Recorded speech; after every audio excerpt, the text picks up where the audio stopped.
Hi guys, just a quick thing before I get on with the example. In the last video I made an error, so that was my bad.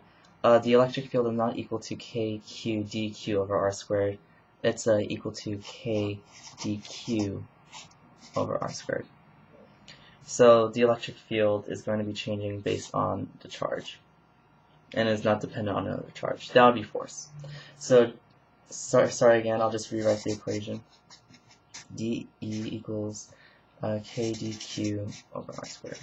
So this is the equation I'll be using for this example. So in our first example, I'm going to take a ring of charge, or a hoop, or whatever you want to call it, and I want to find the electric field given by this hoop at point P.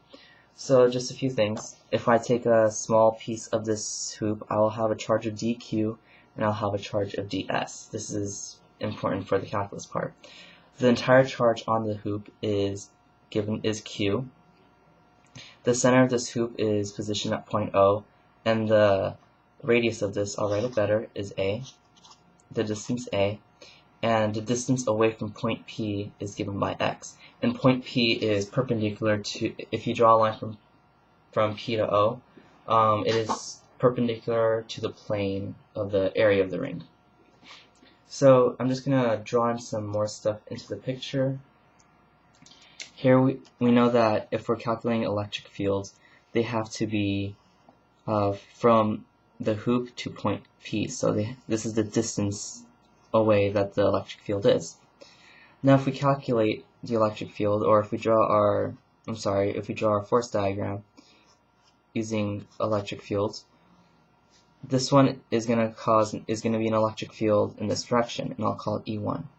Now conversely, if I were to draw a point here to here, then there will be an electric field in this direction. Now I'm going to redraw my electric field diagram, putting it into components of y and x. So here is E1y, here is E2xy, here we have E2x, and here we have E1x. So if you notice, E1y and E2y are pretty much the same vector, just in opposite directions, so they cancel out. So that means that the net electric field is given by E1x plus E2x. So we know that the net electric field vector is going to be in this direction. So what this tells us is that we need to only find the x components of all our electric field vectors. Now if you notice, this was just two of the vectors. We need to find every single vector given by this hoop, and that's where the integration comes into handy. So just one more thing, this here is alpha, and then this distance here is r. So the distance from this point here to point P is going to be given by r, and alpha is the angle below the horizontal in this case. Alright, so we know from our definition that the dE is equal to k dq over r squared. So the first thing that we can find out is r squared. We know that r squared is not going to vary in this case, since it's constant all around the hoop. So in this case, r is equal to, if we draw here, this is the radius and this is x, and we can use Pythagorean theorem. So a squared plus x squared is equal to r squared. So we can just plug that in straight away.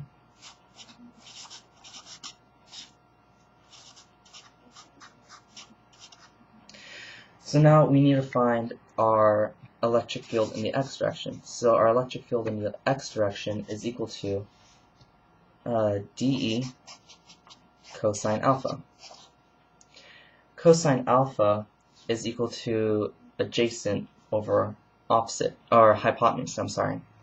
So I'm going to write this off to the side. Cosine alpha equals adjacent, in this case x, over hypotenuse, which is a squared plus x squared, square root. So we're going to go ahead and plug this in now. So dE is k dq over a squared plus x squared, and then we're going to multiply this by x over a squared plus x squared with the square root.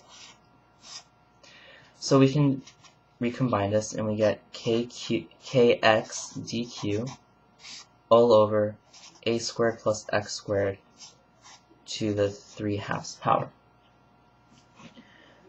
So now if we look at this, I forgot to write this. If we look at this, we know that a is not changing and x is not changing.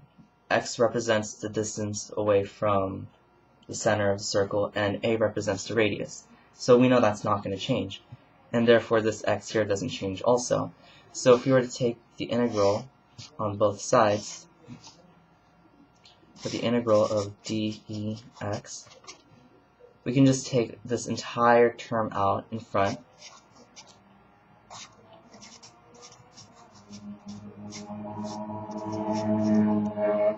and just leave dq inside the integral. Now this one is just simple. The integral of dq is going to be q, since it's just the amount of charge that's on the hoop.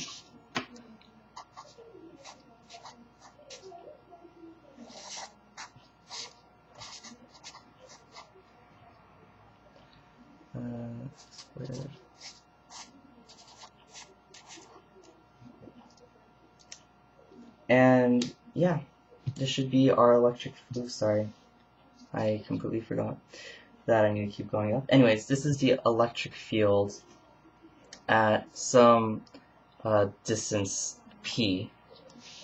The electric field at some distance p.